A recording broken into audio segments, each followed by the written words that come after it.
한 부자가 있어 자색 옷과 고운 베옷을 입고 날마다 호화롭게 즐기더라.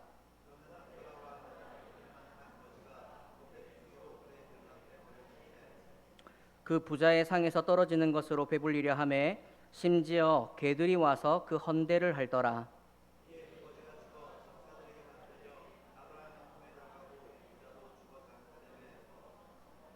그가 음부에서 고통 중에 눈을 들어 멀리 아브라함과 그의 품에 있는 나사로를 보고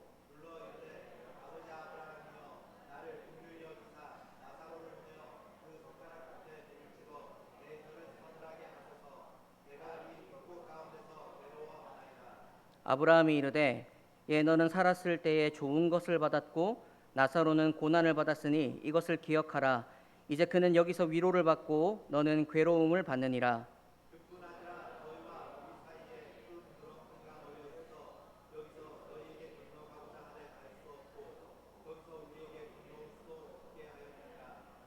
이르되 그러면 아버지여 구하노니 나사로를 내 아버지의 집에 보내소서.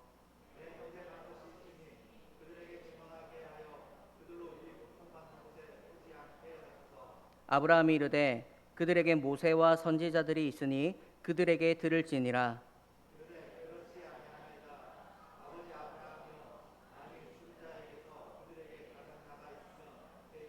함께 읽겠습니다. 이르되 모세와 선지자들에게 듣지 아니하면 비록 죽은 자 가운데서 살아나는 자가 있을지라도 권함을 받지 아니하리라 하였다 하시니라. 아멘. 네, 점심 맛있게 드셨나요? 네.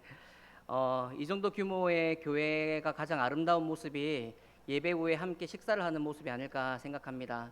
식당이 막 가득 차가지고 몇 가정 더 오면은 식당을 이제 증축하거나 어디를 때려 부셔서 그 공간을 더 마련해야 될 만큼 참 보기 좋은 모습이라서 제가 장로님께 안 보고도 장로님 배가 부르시겠습니다 이런 말씀 드렸거든요.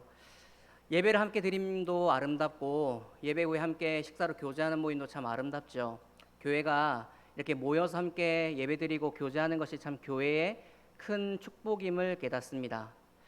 여러분들께서 아마 주일학교를 다 지나치시면서 이런저런 설교를 꽤 많이 들어오셨을 거라 생각해요. 그러다 보면 교회에 유명한 이런 주일학교의 스토리들이 몇 가지 있지 않습니까? 예를 들어서 요나 이야기, 이렇게 뭐 불보듯 뻔한 이야기잖아요. 하나님이 요나를 쓰시려고 하시는데 요나가 이렇게 말 안 듣고 도망가려고 하다가 잡혀서 결국에는 그렇게 이제 쓰임 받게 되고 그 가운데 하나님 마음을 알게 되는 이런 이야기들이나 다윗과 골리앗의 이야기들이나 이런 주일학교 아이들이 참 좋아하는 몇 가지 이야기들이 있습니다. 그런데 오늘 사실 이 부자와 나서로 이야기는 장년들인 우리들에게도 아마 여러 번, 수십 번 이렇게 설교를 지나쳤을 수 있을 만한 유명한 본문 중에 하나죠.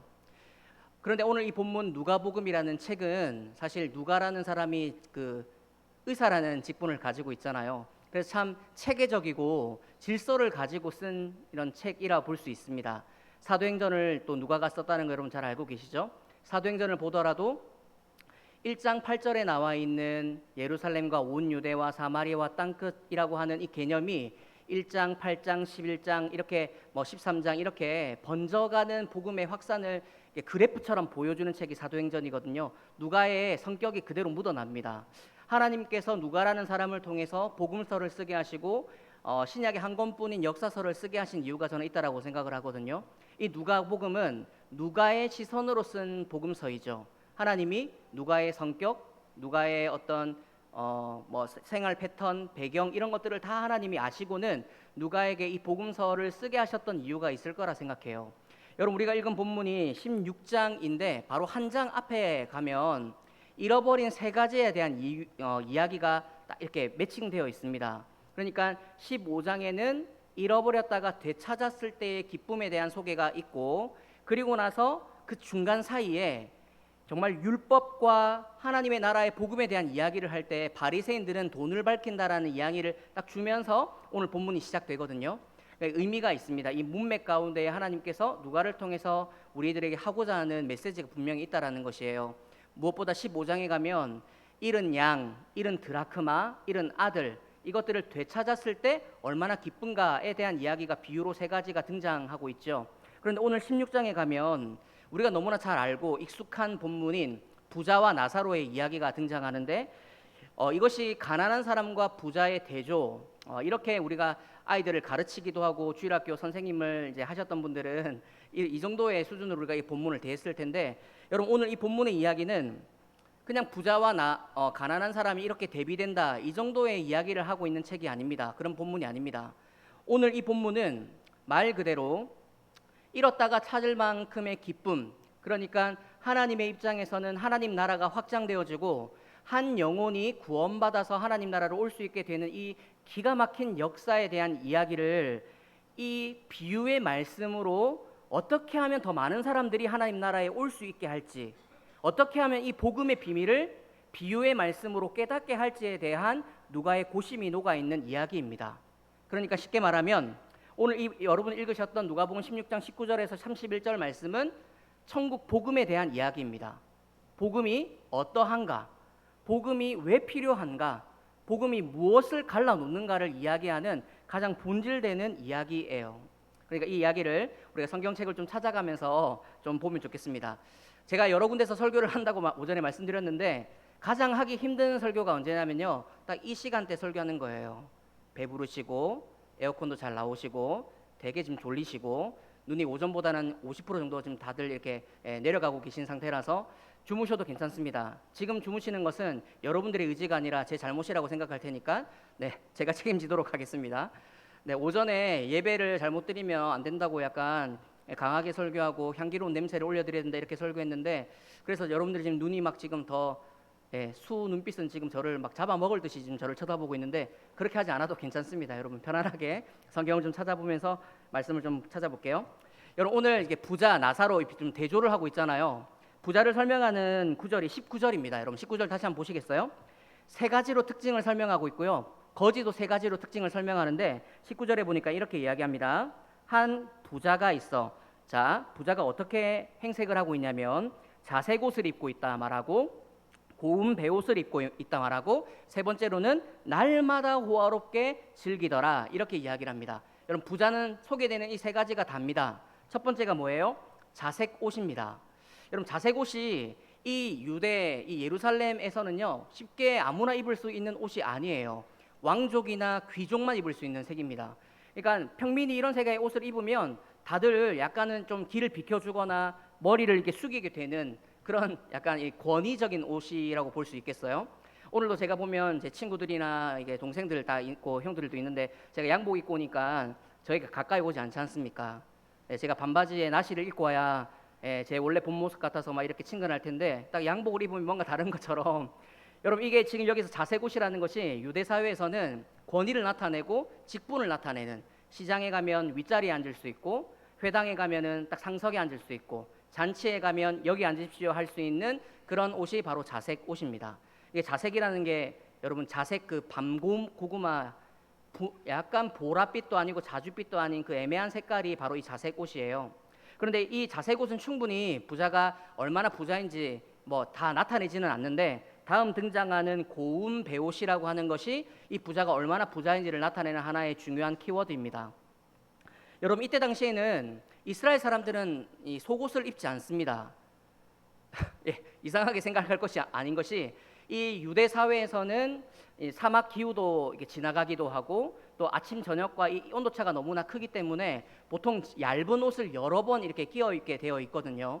그렇기 때문에 기온차가 너무 크기 때문에 속옷을 통으로 짜서 입습니다. 그래서 예수님도 보면 통으로 짠 속옷을 입으셨다라는 표현이 있다라는 것이 바로 이 부분인데, 통으로 짠 옷이 고운 베옷이었다라는 것은 이스라엘에는 배라는 게 재료가 나지 않기 때문에 애굽 땅, 이집트 땅에서만 수입할 수 있던 물품이라고 책에 나와 있어요. 그러면은 지금 이 부자가 외국 디자이너가 디자인해서 좋은 재료로 있던 거를 수입해온 그 제품을 입을 만큼의 재력과 어떤 높은 지위를 가지고 있는 부자다라는 것을 우리가 유추해 볼 수 있는 것이죠. 여러분들은 얼만큼 좋은 속옷을 입는지는 모르겠지만 저희 아내의 어떤 약간의 소원은 제 속옷을 바꿔주는 것이에요.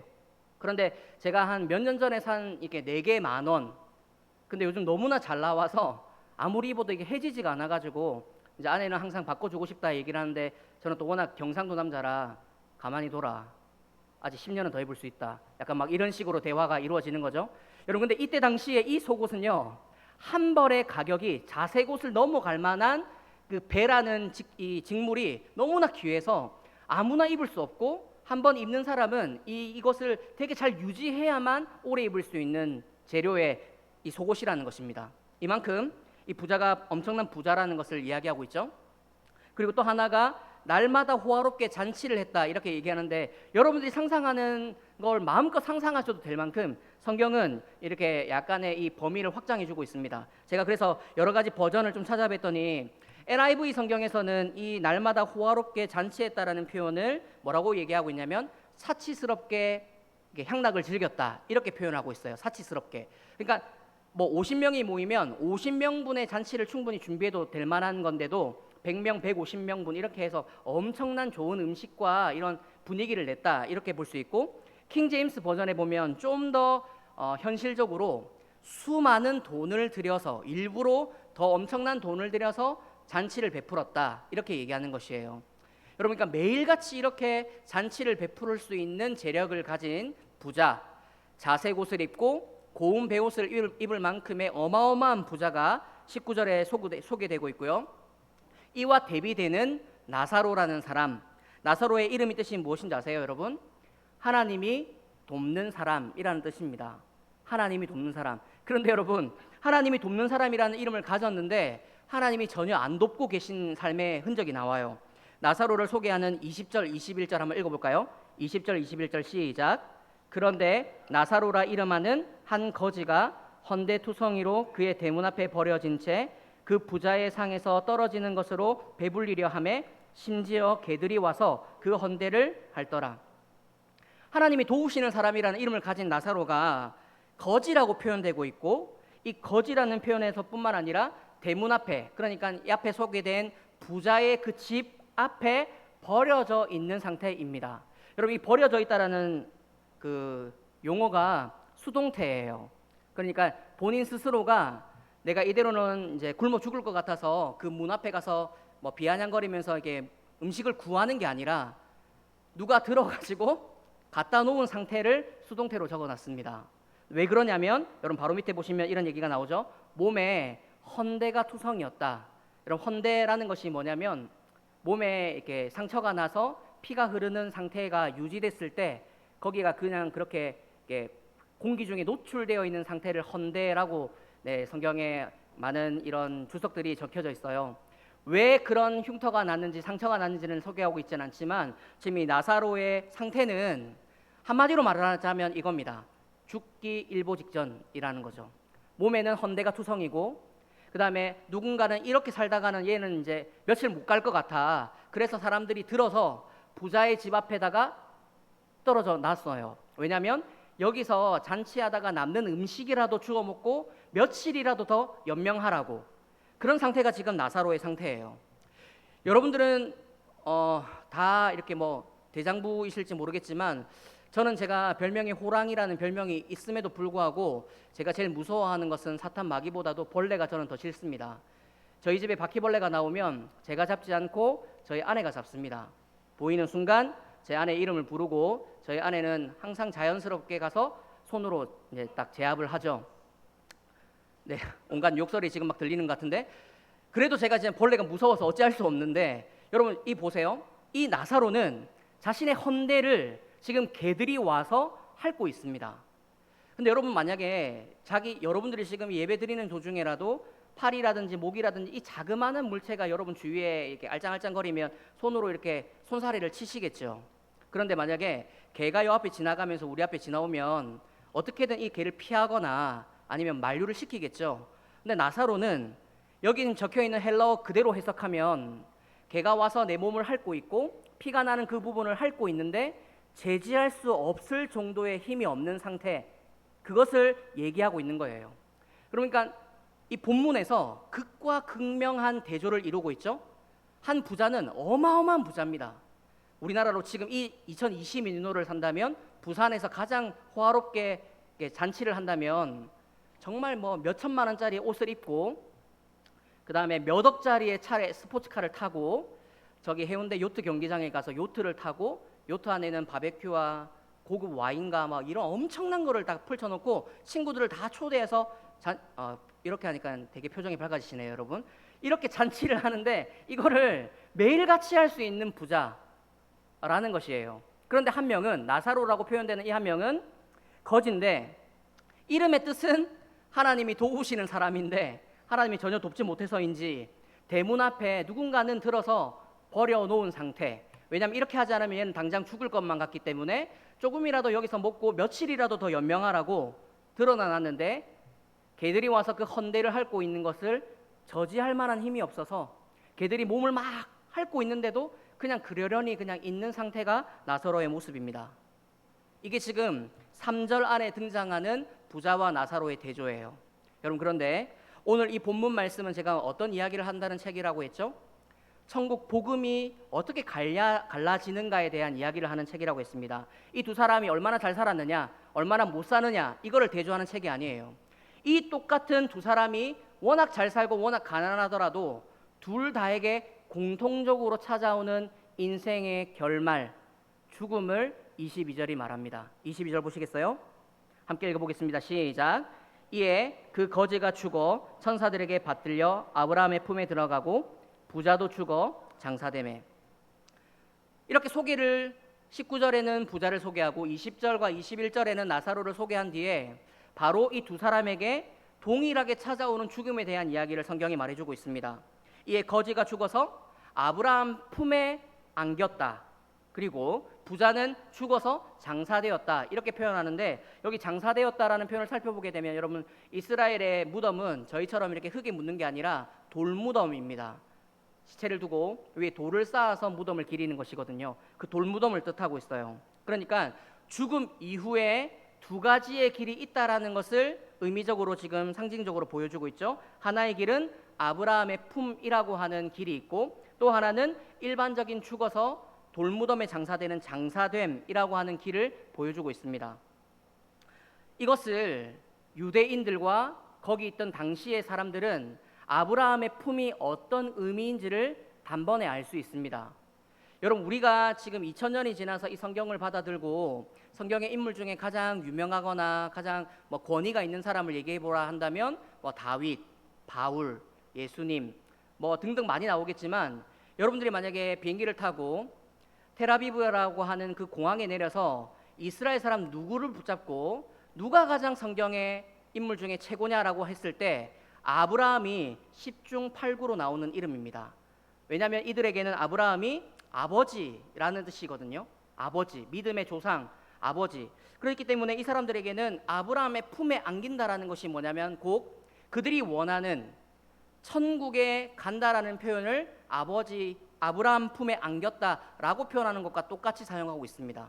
그러니까 오늘 본문에서는 천국, 그리고 일반적인 죽음을 나타내는 지옥, 이것을 대비하기 위해서 나사로와 부자를 이렇게 지금 교차시켜서 대조하고 있죠. 여기까지가 워밍업이에요. 여러분, 이 두 사람에게 이렇게 극명하게 나눠 있던 부자였고 잘 살았고 호화롭게 사치스럽게 많은 돈을 들여서 잔치를 했던 사람과 너무 못 먹고 가난했고 몸에 헌대가 있는데도 이거 뿌리칠 만한 힘이 없어서 그대로 죽은 이 나사로와의 관계가 죽고 난 뒤에 마치 역전이 되듯이 아브라함 품에 안긴 이 나사로를 향해서 지옥에 떨어져 있는 이 부자가 두 가지의 간청을 합니다. 소원을 빕니다. 그게 뭐냐면 첫 번째가 물 한 방울이고요. 또 하나가 내 사랑하는 가족들에게 이 소식, 내가 여기 와보니까 여기는 정말 오면 안 될 것 같으니 이 고통스러운 곳에 내 사랑하는 가족이 오지 않을 수 있도록 내가 가서 소식을 전해줄 수 있도록 기회를 한번 달라라는 것입니다. 이 두 가지의 간청이에요. 물 한 방울을 나사로의 손가락에 찍어서 내 혀에다가만 좀 갖다 대서 서늘함이라도 좀 느끼게 해주십시오. 이렇게 첫 번째 간청을 하는데 거절됩니다. 거절되는 이유가 뭐냐면 너와 우리 사이에는 구렁텅이가 있어서 이렇게 눈에는 보이지만 내가 갈 수 없는 거리다. 제가 여기서 지금 잠옷실이 있는 저 유리까지 눈에는 볼 수 있죠. 누가 있는지 뭘 하는지는 볼 수는 있지만 만약 여기서 계단이나 다리가 없다면 제가 여기선 갈 수가 없는 것과 똑같은 이치죠.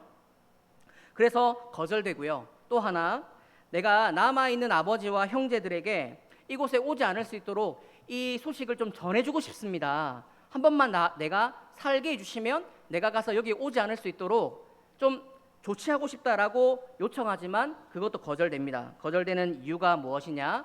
바로 그들에게 주어져 있는 모세와 같은 선지자와 같은 사람들에게 해당되지 않으면 아무런 의미가 없다. 이렇게 지금 답변을 주고 계시거든요.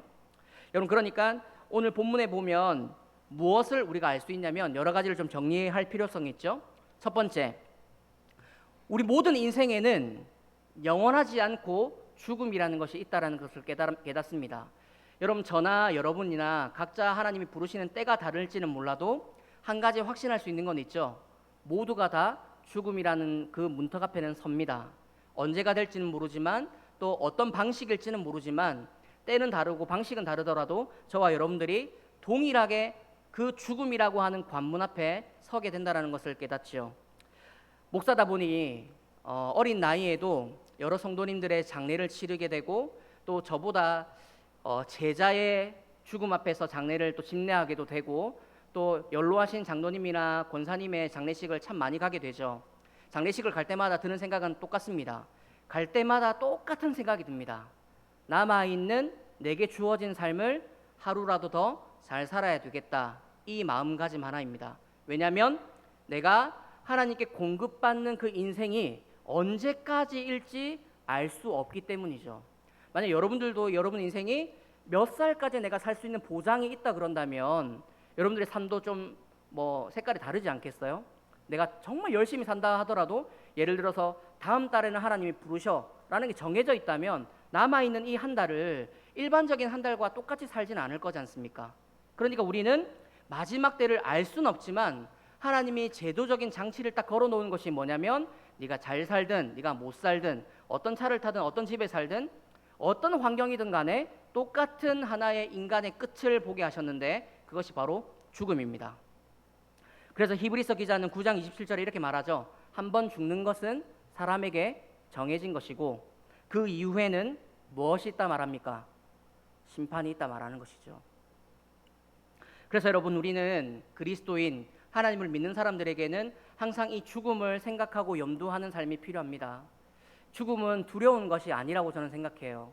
누구나 다 죽는 것이고 누구나 그 문제 앞에 서게 될 것인데 그 죽음을 생각할 때의 오늘과 내일의 삶이 더 가치 있고 값이 있어질 수 있다. 저는 이렇게 생각하거든요. 그래서 우리들에게는 죽음을 생각하고 내 죽음이 다가오는 그 시간을 계수하면서 주어져 있는 이 시간을 가치 있게 쓰는 것이 필요하다. 이런 생각을 말씀을 통해 깨닫습니다.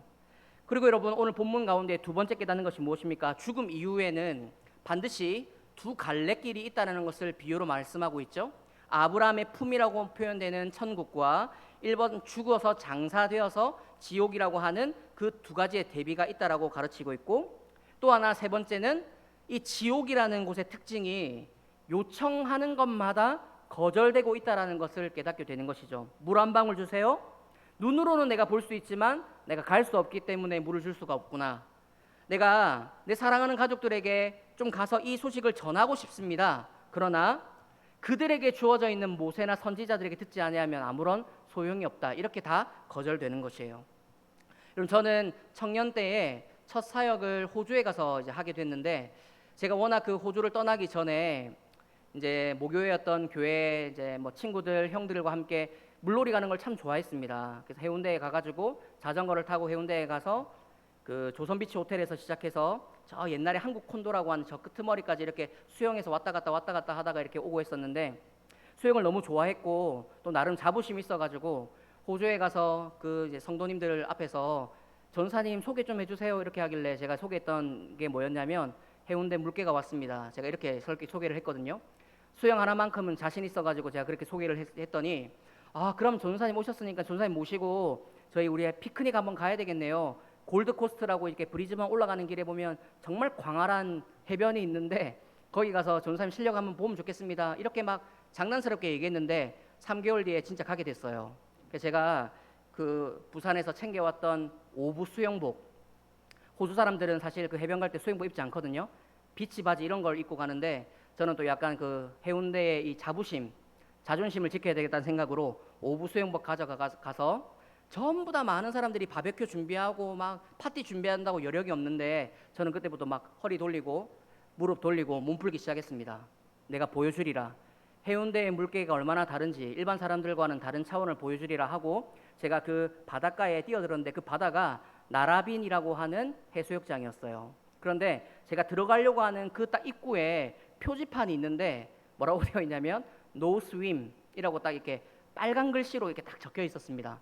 그런데도 불구하고 저는 이제 일반인이 아니니까 나는 전문가니까 한번 들어가야 되겠다 싶어서 몸을 딱 풀고 들어가가지고 바닷가를 향해서 엄청나게 멋지게 질주했습니다. 막 저병하고 자유형하고 평형하고 막 이렇게 갔다가 한 10분 동안 이렇게 왔다 갔다 하니까 성도님들이 저기서 막 몇 집사님들이 야 전사님 진짜 물개 같다고 박수치고 이런 게 보여요. 어떤 소리인지는 정확하게 들리진 않지만 저를 향해서 박수치고 막 인정하고 칭찬하는 분위기라는 것은 제가 알 수 있었죠. 어느 정도 놀다 보니까 이제 지쳐서 나오려고 하는데 제가 1m 이렇게 헤엄쳐서 나오면 한 2, 3m 끌려가는 거예요. 말로만 듣던 이한류를 제가 만난 거예요. 근데 제 주변에 저처럼 이렇게 수영하는 사람이 한 명도 없는 바다였고 저보다 한참 앞에 2, 300m 정도는 더 앞에는 서핑보드를 들고 서핑을 즐기는 한 수십 명의 사람들이 있었거든요. 그 사람 말고는 망망대해였습니다. 진짜 호주 바다가 진짜 사람이 없는 망망대해거든요. 그래서 제가 당황하기 시작했죠. 이거 어떡하지? 어떻게 해야 나갈 수 있지? 나오려고 헤엄치면 더 끌려나가고 더 끌려나가고 시간이 지날수록 저 지금 백사장에 있는 그 성도님들보다 계속 벌어지고 멀어지고 있는 게 보여지는데 제 힘으로는 나갈 수가 없는 거예요. 그러다가 제 체력이 떨어지기 시작했어요. 물을 먹기 시작했습니다. 뒤로 떠서 숨을 몰아쉬면서 하나님 살려주세요. 다시는 안 까불겠습니다. 막 기도하고 막 이렇게 하고 있는데 물은 계속 먹고 있었어요. 진짜로 사람이 물놀이 하다가 이렇게 죽을 수 있겠구나라는 것을 처음 경험한 시간이었거든요. 제가 물을 먹으면서 꼴깍꼴깍 넘어가면서 하나님 살려달라고 딱 기도하는데 저 멀리서 그 이렇게 전망대 같이 거기 있던 서퍼가 아니라 그 구조대원이 저를 이렇게 확인을 한 건지 막 달려 나와가지고 자기 서핑보드를 가지고 와서 제 옆에 서는 거예요.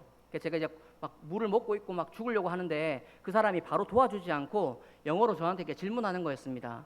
Do you need a hand? 이렇게 얘기하는 거예요. 그래서 저는 지금 네 손을 잡고 싶지 않고 나는 헬프가 필요하다. 그래서 No 헬프 제가 이렇게 얘기했어요.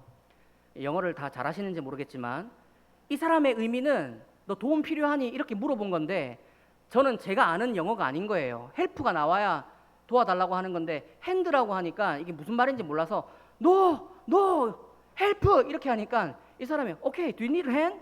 그래서 제가 No 막 신경질리니까 이 사람은 계속 그 서핑보드 위에 자기 몸을 얹은 상태로 저를 바라만 보고 있는 거예요. 그러다가 제가 꼴깍꼴깍 넘어간다고 손을 막 휘저으니까 그제서야 서핑보드를 이렇게 갖다 주면서 왜 도움이 필요한데 도움을 받지 않으려고 했냐 막 이런 얘기를 하는 거예요. 그대로 이렇게 실려서 나왔죠, 여러분. 자, 나와서 퀴즈입니다. 제가 성도님들이 준비했던 바베큐를 먹었을까요, 안 먹었을까요? 네, 쪽팔려서 거길 가지를 못하겠더라고요. 온갖 자랑은 다 해놨는데 성도님들이 제가 이 몸 풀고 있을 때 그 목사님, 그 다음에 그 뭐 집사님 모든 분들이 저한테 진짜 한마디씩 다 하셨어요. 제일 많이 말씀하셨던 게 뭔지 아세요? 전사님, 여기 해운대처럼 그런 놀이터 해수욕장 아닙니다. 여기는 진짜 사람이 이렇게 그냥 막 그 물놀이처럼 들어가는 그런 해수욕장 아닙니다.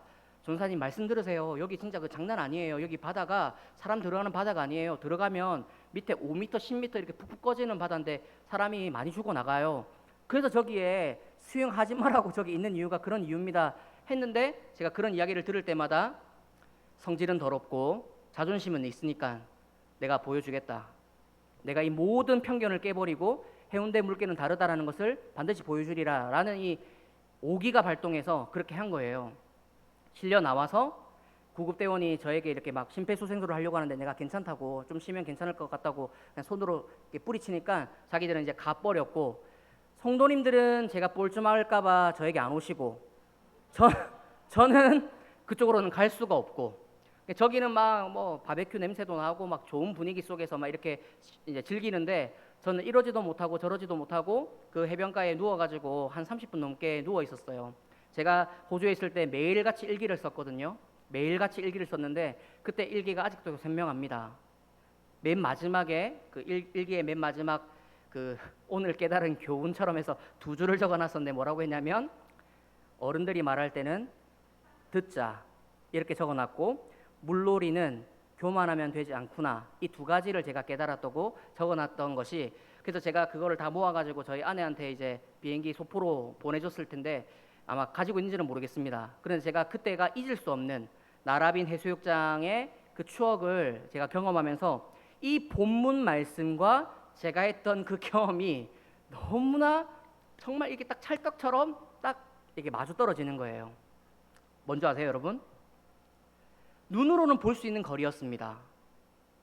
도움을 요청하고 싶었고 살려달라고 말하고 싶었던 거리에 우리 성도님들이 계셨고 수많은 사람들이 저를 지켜보고 있었어요. 그런데 제가 도움받을 수는 없는 거리였습니다.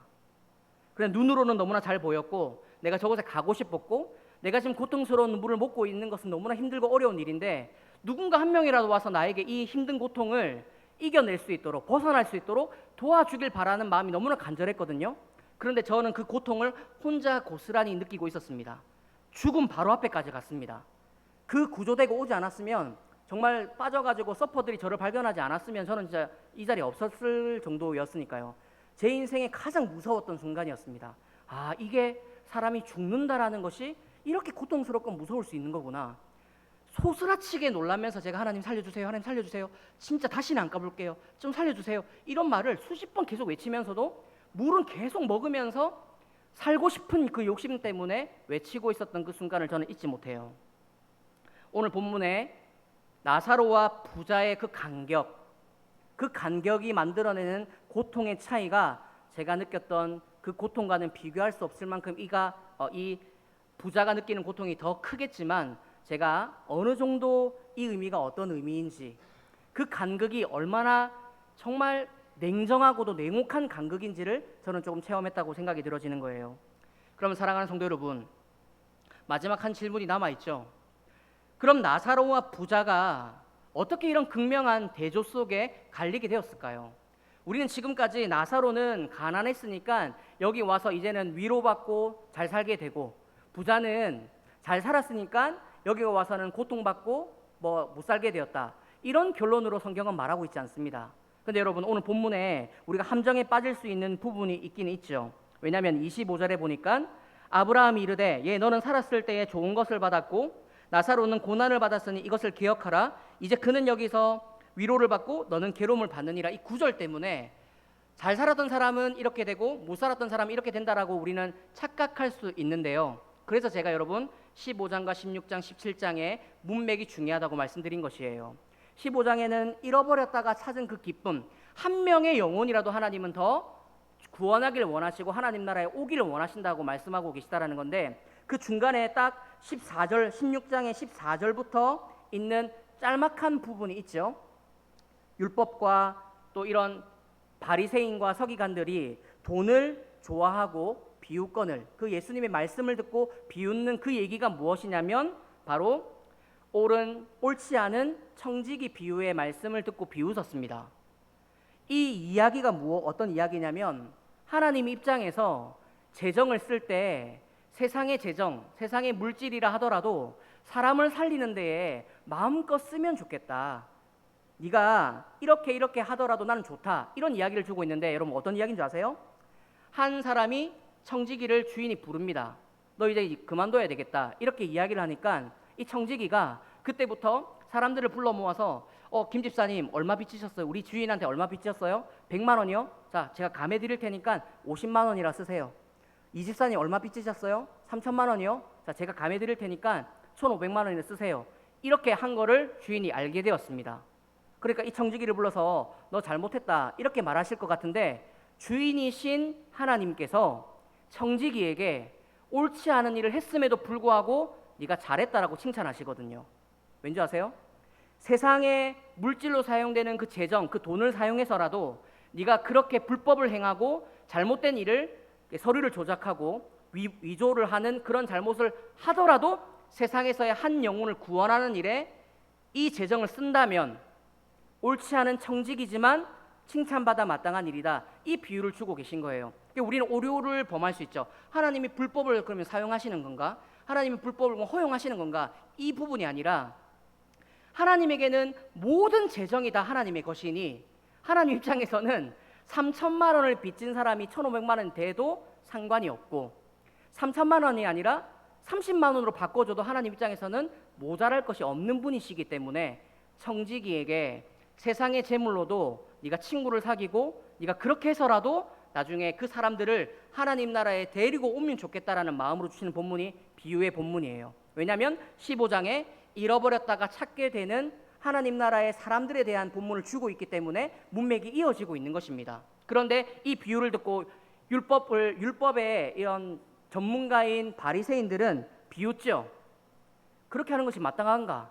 그렇게 하는 게 타당한가? 이런 이야기를 주고 있는 상태에서 부자와 나사로의 비유를 하나님께서 누가를 통해서 기록해 놓으셨습니다.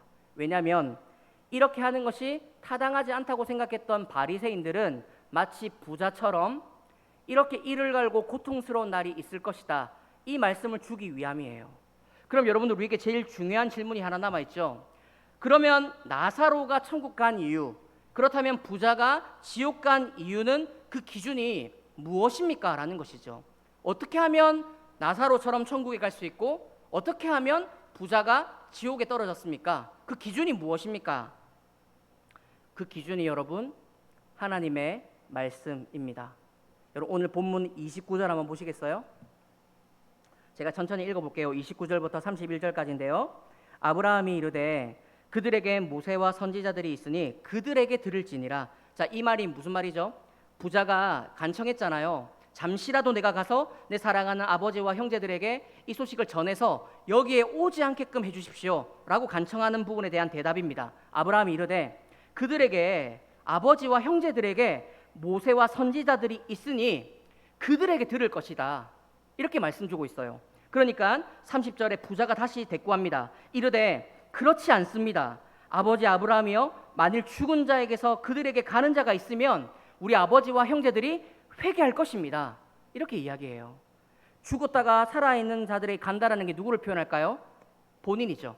본인을 보내주기만 하면 내가 죽었다가 살아나서 그렇게 기적처럼 뿅 하고 나타나서 아버님, 형님들 내가 지금 죽어서 이후 세계를 봤는데 거기는 너무 고통스러워 죽겠으니 제발 여기 오지 않을 수 있도록 지금이라도 당장 회개하십시오. 이 말씀을 하고 싶다라는 것이에요. 그런데 그 요청이 거절되죠. 여러분 31절 보시겠습니까? 이르되 모세와 선지자들에게 듣지 아니하면 비록 죽은 자 가운데서 살아나는 자가 있을지라도 권함을 받지 아니하리라 하였다 하시니라. 여러분 이 극명한 대조를 이룬 것이 어떤 기준인가요? 하나님의 말씀을 들은 자와 듣지 않은 자의 차이입니다. 잘 살았거나 못 살았거나를 얘기하지 않아요. 여러분 저는 여러분들이 다 잘 사셨으면 좋겠어요. 풍족한 재정으로 많은 사람들에게 후히 주고 나눠주고 살리는 일에 사용되는 재정으로 여러분들이 그 재정의 복을 누리셨으면 좋겠습니다. 성경은 재정이 부정적이다, 악하다라고 말하지 않고요. 그렇다고 해서 재정이 전부 다 복이다, 모든 것이 축복이다라고도 말하지 않습니다. 재정을 어떻게 사용하느냐에 따라 가치 중립적으로 선이 될 수 있고 악이 될 수 있다라고 가르쳐요. 구약과 신약을 더불어서 보면 그렇습니다. 그럼 여러분들에게 목사로서 아마 장현수 목사님도 여러분들 생각할 때 똑같이 그렇게 기도가 되실 거예요. 사업이 잘 되셨으면 좋겠고 더 나은 재물과 어떤 재정적인 유익으로 여러분들이 잘 사시고 또 안전하게 사시고 자녀들에게도 더 좋은 것 물려줄 수 있는 가정이 됐으면 하는 마음들이 다 동일할 거예요. 그러나 그것이 천국과 지옥을 가르는 기준은 되지 못한다라는 것을 깨닫습니다.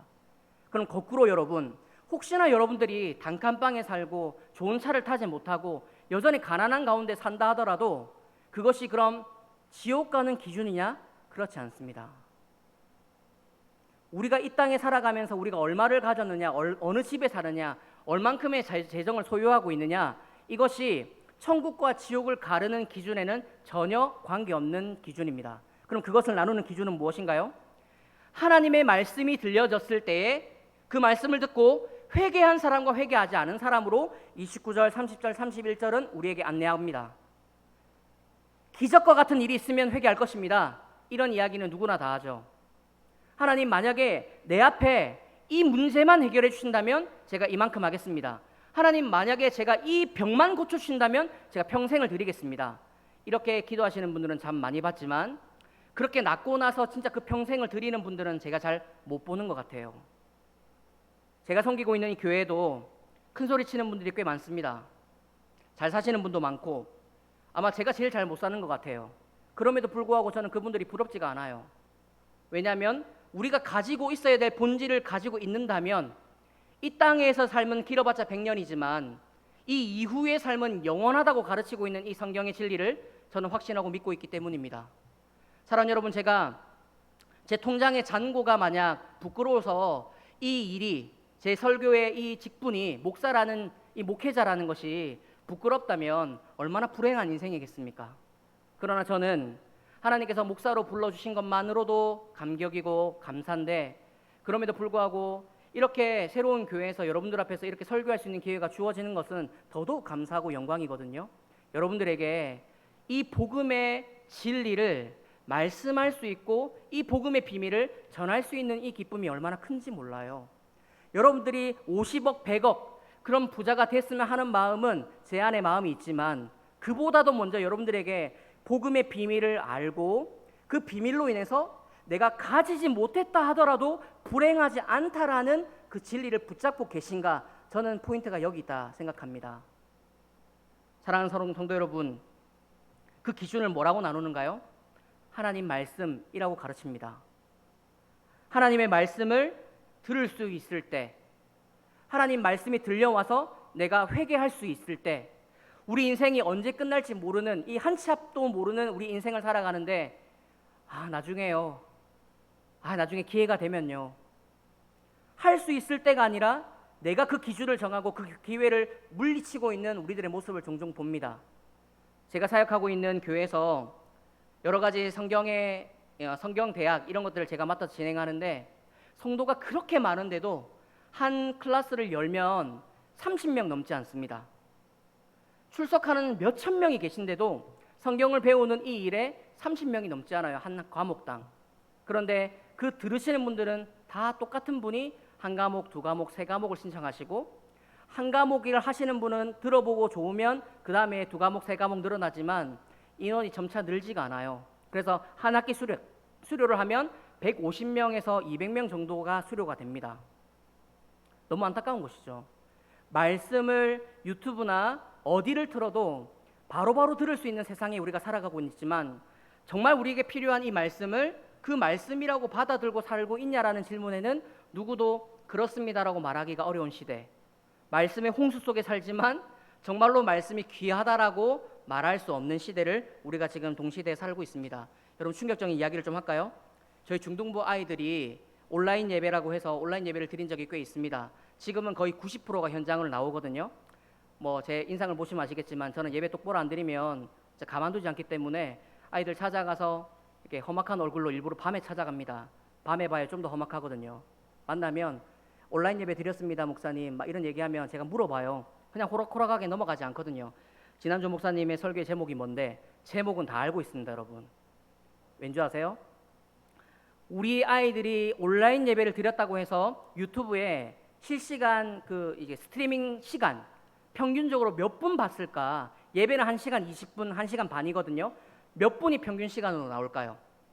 여러분 한번 대충 짐작해 보시겠어요? 몇 분 정도가 될까요? 우리 중등부 애들이 예배를 드렸다 하니까 한 30분 될까요? 안 되실 것 같아요? 한 20분 될까요? 안 되실 것 같아요? 그럼 예배를 드리는 걸까요? 여러분, 평균 몇 분인지 아세요? 저희 교회 5분 30초입니다. 제가 수영로 교회 동기한테 물어봤습니다. 3분 30초입니다. 분당 우리 교회 고등부 목회자한테 물어봤습니다. 4분 48초였습니다. 저희가 1등이었습니다. 근데도 이 차오르는 분노와 화가 주체가 안 됐습니다. 우리 아이들이 예배를 드렸다 하는데 전화만 하면 목사님 예배 드렸어요.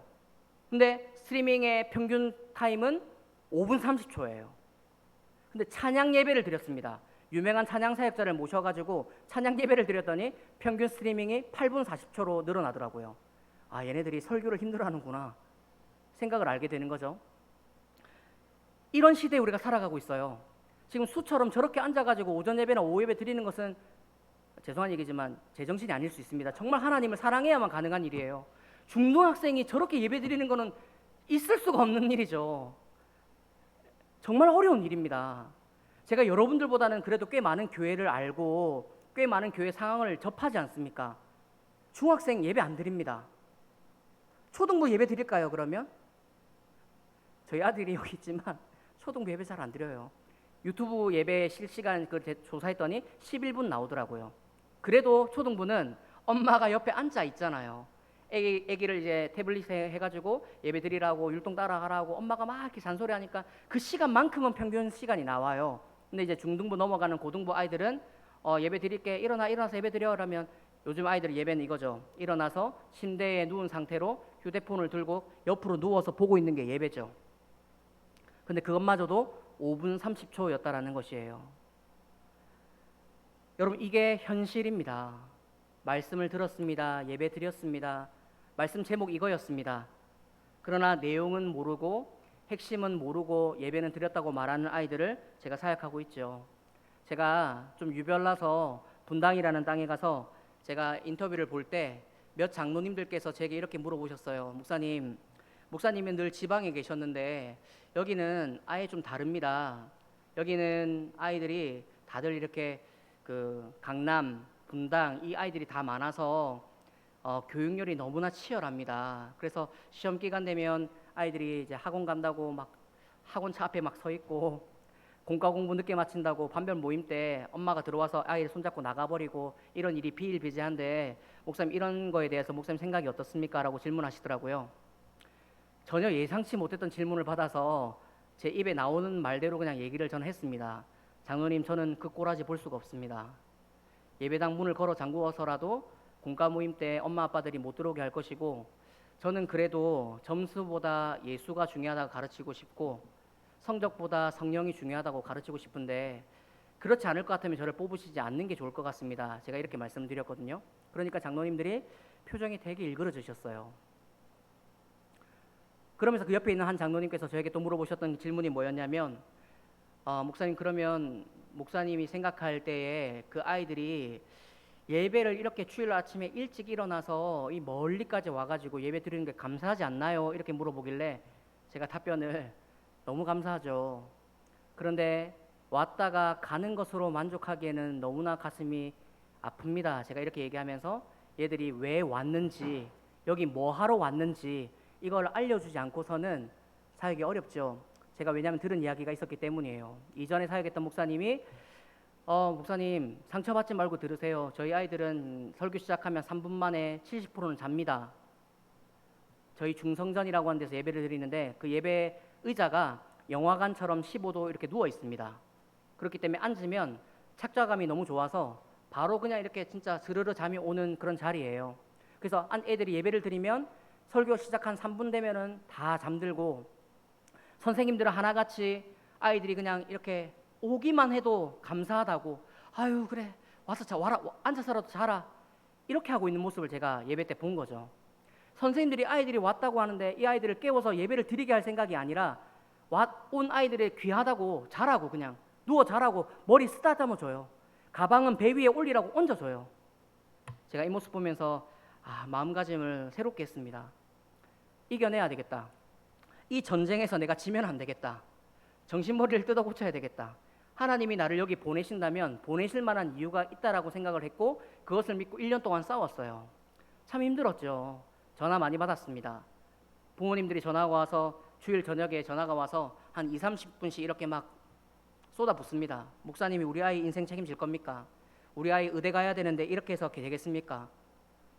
왜 교회 안 나온다고 온라인 예배는 뭐 그런 예배가 아니라고 애들한테 막 주눅 주고 막 뭐라 하고 협박합니까? 오만 이야기를 다 듣죠. 근데 왜 제가 그런 부모님들의 그런 비난과 손가락질에도 이 사역을 포기할 수 없고 이 고집을 놓지 못하는 이유는 딱 한 가지예요. 오늘 본문처럼 하나님 말씀을 제대로 듣고 회개하지 않았다면 교회 10년, 20년 왔다 갔다 하는 것으로는 구원받을 수 없기 때문입니다. 사랑하는 여러분, 죄송하지만 하나님이 만들어 놓으신 이 천국 나라, 하나님 나라의 천국 복음은 아무에게나 주어지는 것이 아닙니다. 정말로 믿고 정말로 확신하는 자들만 가지는 것이 하나님 나라예요. 그래서 여러분, 부인하기는 어려우시겠지만 마태복음이라고 하는 책의 복음서에 하나님 나라 천국 복음의 비유가 정말 많이 등장하는데 공통점이 다 있습니다. 뭔지 아세요? 자신의 모든 것을 걸어서 가지는 사람, 이 대조입니다. 천국이 마치 값비싼 진주를 발견한 자와 같다, 이런 얘기 있죠. 그 발견한 사람이 어떻게 하죠? 자신의 모든 것을 소유를 팔아서 그 진주를 삽니다. 이렇게 천국을 설명해요. 땅에 값싼 그 보화를 발견한 사람이 돌아가서 자신의 모든 소유를 팔아서 이 땅을 사요. 천국은 이와 같대요. 천국은 이와 같다고 가르쳐요. 그게 무슨 의미예요? 천국이라는 거요, 교회 10년, 20년 왔다 갔다고 해서 거저 주어지는 것이 아니에요. 단 하루 온다 하더라도, 단 한 번의 예배를 드린다 하더라도 진짜 예배의 의미가 뭔지, 천국이 어떤 나라인지, 하나님이 어떻게 예배해 놓으셨는지를 반드시 바로 알아야만 가질 수 있는 나라인데, 그 조건이 뭐냐면 우리의 전부입니다. 우리의 전부를 꺼내 놓아야만 가질 수 있는 나라가 천국입니다. 사랑하는 여러분, 여러분 기억나세요? 여러분들이 전부를 꺼내 놓고 하나님께 나아갔었던 그날, 저도 중3 때, 중2 때 그렇게 갔던 수련회에서 허도선 선교사님, 임윤택 목사님 등등의 목사님들에게 설교를 듣고 기도회 할 때 새벽녘까지 그 기도하면서 내 전부를 꺼내놨던 시간, 그때가 있었기 때문에 제가 지금 이 자리에 저는 있다고 생각합니다. 여러분들 기억나시나요? 여러분들이 전부를 꺼내놓고 아무것도 없어도 하나님 한 분으로 만족하겠습니다 했던 그때, 그 말씀 듣고 기도했던 그 시간, 여러분 오늘 본문은 그 복음의 진리, 그 비밀을 그 하나님의 말씀을 들었던 그날 회개한 사람과 회개하지 않은 사람으로 명확하게 구분하고 있습니다. 여러분들이 얼마나 잘 사는지, 얼마나 많은 재정을 가지고 있는지, 어떤 차를 타는지 저는 궁금하지 않아요. 여러분 아까 아파트 값이 얼마나 올랐는지 내려가는지 저는 그것이 크게 궁금치 않아요. 근데 궁금한 건 있습니다. 여러분들이 진짜 이 복음의 비밀을 가지고 계신지, 정말 당장 죽어도 내가 내 모든 것을 들여서 하나님을 쟁취하고 하나님의 복음의 나라의 비밀을 가지고 있다면, 여러분 우리가 땅끝에서 죽어서라도 하늘 복판 하나님 나라에서 만날 수 있는 귀한 믿음이라는 걸 소유하고 계신지, 이것은 너무나 궁금한 문제이지요. 이 믿음이 어디로부터 출발된다고 가르칩니까? 하나님의 말씀을 듣는 것에서 시작됩니다. 그래서 로마서에 보면 믿음은 말씀을 들음에서 출발된다고 이야기하죠. 그리고 시인하는 것에서 믿음이 생겨나는 것이죠. 여러분 특별히 장 목사님이 성경 공부에 좀 은사가 있거든요. 저에게는 이제 은사가 또 따로 있거든요. 저는 외모라고 저는 생각을 하는데, 분위기가 너무 이 강사 앞에 네 죄송합니다. 네 저는 이게 청소년 설교를 해야 되다 보니까 이렇게 해야 애들이 좀 웃어요. 근데 여러분들은 안 오셨으니까 되게 제가 죄인처럼 그런 느낌인데, 장 목사님의 이 그 강점은 저는 성경 공부라고 저는 있게 생각을 하거든요. 저도 저렇게 성경 공부를 잘 인도하고 싶어요. 근데 저는 그게 잘 안 돼요. 왜냐하면 이해를 잘 못하면 저희 애들한테도 막 화를 빨리 내거든요. 이게 이해 안 되냐고 막 이런 스타일인데, 장 목사님은 그래도 잘 차근차근하게 잘 설명하시는 스타일인데 각자가 다 다르잖아요. 근데 오늘 본문에 빗대어서 새로운 교회에 만약에 제가 하나의 권면을 한다면, 여러분 기회가 있을 때 말씀을 배울 수 있을 때, 말씀이 들려졌을 때 그런 기회를 받아서 여러분들이 회개할 수 있는 장까지 나아가서 정말 이 권함을 나중에 누군가가 우리에게 전해주고 싶고, 아직까지 이거 몰라? 이 비밀을 몰라? 라는 안타까움이 생기지 않도록 여러분들이 이 복음의 비밀을 가진 귀한 그리스도인이 되셨으면 참 좋겠습니다. 이 바람이 목사가 가진 가장 애증의 어떤 간절함이에요. 이거 아시면 좋은데, 이거 하나 가르쳐주고 싶은데, 이게 전부인데 이것 모르고 다른 것에 마음 뺏겨서 살아가는 많은 성도님들을 보면 목회자로서 마음이 아픈 거죠. 이건 알고 계실까? 이 전부는 가지고 계실까?